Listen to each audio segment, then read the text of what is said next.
జనరల్‌గా ఎలా ఉంటుంది అంటే అది 102 ఫీవర్ వచ్చినా, 101 వచ్చినా, 103 వచ్చినా అది ఇన్ఫెక్షన్ యొక్క సివియారిటీ చెప్పదు. వార్మ్ వాటర్, గోరువెచ్చని వాటర్‌తో మనము స్పాంజింగ్ అనేది చేయాల్సి ఉంటుంది. అది బాడీ మొత్తం చేయాల్సి ఉంటుంది. Hi, I'm doctor Narasimha Reddy, consultant neonatologist and paediatrician, Shaurya hospital, KPHB. So, ఈరోజు మనము పిల్లల్లో చాలా కామన్‌గా మనం ఫీవర్స్ అనేవి చూస్తూ ఉంటాం. ఇప్పుడు ఎస్పెషల్లీ వర్షాకాలం మొదలైంది, స్కూల్స్ స్టార్ట్ అవుతాయి. మనం చాలా కామన్‌గా ఫీవరు పిల్లల్లో చాలా ఎక్కువగా చూస్తుంటాం. అందులోనూ 102, 103 ఇంత రేంజ్‌లో చూస్తాం. సో, ఫీవర్స్‌కి కారణాలు సింపుల్ ఇన్ఫెక్షన్ నుంచి క్యాన్సర్ వరకు, ఆటో ఇమ్యూన్ డిసీజెస్ వరకు మల్టిపుల్ కారణాలు ఉంటాయి. కాకపోతే 100కు 90 మంది, 95% ఎలా ఉంటారు అంటే సింపుల్ ఇన్ఫెక్షన్స్ వల్లనే ఉంటాయి. ఈ హై గ్రేడ్ ఫీవర్స్ అంటే 100 నుంచి 102 అనేది లో గ్రేడ్, 102 అంతకన్నా ఎక్కువ ఉంటే హై గ్రేడ్ ఫీవర్ అంటాం. ఇలాంటి హై గ్రేడ్ ఫీవర్స్ మనం కామన్‌గా 3-4 కండిషన్స్‌లోనే చూస్తాం. అందులో మోస్ట్ కామన్, చాలా కామన్‌గా చూసేది ఏంటంటే వైరల్ ఇన్ఫెక్షన్స్. అందులోనూ రెస్పిరేటరీ అంటే శ్వాసకోశ సంబంధించిన ఇన్ఫెక్షన్స్ కానీ, కడుపుకు సంబంధించిన ఇన్ఫెక్షన్స్ కానీ, ఓవరాల్ వైరల్ ఇన్ఫెక్షన్స్ ఎక్కువ చూస్తాం. రెండో కామన్ ఏంటి అంటే మలేరియా. మన హైదరాబాద్‌లో మలేరియా కంపారిటివ్‌గా చాలా తక్కువ. మూడోది ఏంటంటే బ్యాక్టీరియల్ ఇన్ఫెక్షన్స్. అంటే మన సోర్ థ్రోట్ ఉండి గల్ల మొత్తం అడినాయిడ్స్ ఇన్ఫెక్షన్స్ కానీ, టాన్సిల్స్ ఇన్ఫెక్షన్స్ కానీ, లేకపోతే యూరిన్‌కి సంబంధించిన యూటీఐ అంటాం కదా, అలాంటివి ఎక్కువ కామన్‌గా చూస్తాం. నాలుగోది ఎటువంటి అబ్సెస్ ఉండేవి, అంటే పస్ కలెక్షన్ ఉంటుంది కదా, అలాంటి వాటిల్లో మనం ఎక్కువ చూస్తూ ఉంటాం. సో 100కు 70-80% మనం వైరల్ ఇన్ఫెక్షన్సే ఉంటాయి కాబట్టి వాటిని మనము జాగ్రత్తగా చూసుకొని బ్యాక్టీరియా ఇది కాదు అని తెలుసుకున్న తర్వాత మనం వైరల్కి దానికి సంబంధించిన సిమ్టమాటిక్ ట్రీట్మెంట్ చేయొచ్చు. సో ఫర్ ఎగ్జాంపుల్ 100కు 70% వైరల్ ఇన్ఫెక్షన్స్ ఉన్నప్పుడు యాంటీబయోటిక్స్ పని చేయవు. యాంటీబయోటిక్స్ ఏంటి అంటే అది బ్యాక్టీరియాకా, ఫంగైకా అని ఉంటుంది. వైరస్కి మనకు ఎటువంటి యాంటీబయోటిక్స్ దాని మీద పని చేయదు. సో అటువంటి వాటిల్లో మనం యాంటీబయోటిక్స్ ఇస్తే ఒకటి పని చేయకపోగా రెండోది రెసిస్టెన్స్ వచ్చే అవకాశం ఉంటుంది. సో అవసరమైనప్పుడు మనం ఎప్పుడైనా మళ్ళీ కావాలి, ఆ యాంటీబయోటిక్ వాడాలి అనుకున్నప్పుడు అది మన బాడీ మీద అది పని చేయకపోయే అవకాశాలు ఎక్కువ ఉంటాయి. సో ఫీవర్ వచ్చింది కదా అని స్టార్టింగే ఫస్ట్ 2 డేస్లోనే 3 డేస్లోనే అది బ్యాక్టీరియానా, వైరసా, డాక్టర్ దగ్గరికి వెళ్ళి కన్ఫర్మ్ చేసుకోకుండానే మనం కనుక యాంటీబయోటిక్స్ వాడితే సో అది ఫ్యూచర్లో ప్రాబ్లం అయ్యే అవకాశం ఉంటుంది. ఫీవర్ వచ్చినప్పుడు మనం ఏం చేయాలి?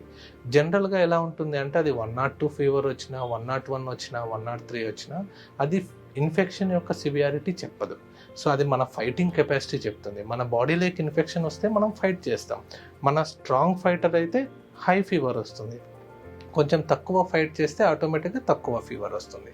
సో ఫీవర్ యొక్క ఇంటెన్సిటీ అది గ్రేడ్ని బట్టి మనం ఇన్ఫెక్షన్ని అంచనా వేయకూడదు.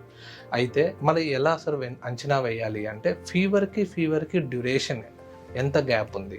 ఫర్ ఎగ్జాంపుల్ 6 అవర్స్కో 8 అవర్స్కో ఒకసారి ఫీవర్ వస్తుంది అంటే రోజుకు 2-3 సార్లు వస్తుంది అంటే ఇట్స్ ఏ మైల్డ్ ఇన్ఫెక్షన్. అట్లా కాకుండా కంటిన్యూస్గా ఉంటుంది, ఎవ్రీ 4th అవర్లీ మనకు ఫీవర్ వస్తుంది అంటే దాని అర్థం సివియర్ ఇన్ఫెక్షన్ అని అర్థం.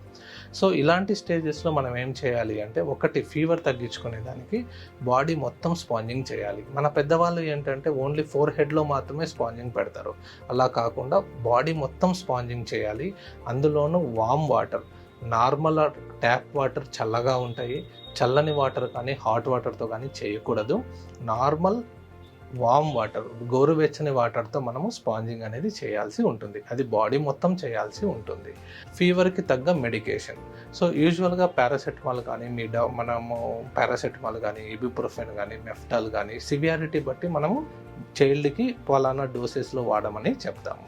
ఫీవర్ మధ్యలో బేబీ కనుక యాక్టివ్ ఉంది అంటే it shows more that it is a viral infection. So ఫీవర్కి మధ్యలో బేబీ యాక్టివ్గా ఉంటున్నాడు, బాగా మంచిగా తిరుగుతున్నాడు, ఆడుకుంటున్నారు, వాటర్ ఫీడింగ్ బాగుంది, యూరిన్ బాగా పోస్తున్నారు అంటే నథింగ్ టు వర్రీ, సిమ్టమాటిక్ ట్రీట్మెంటే చేయాలి.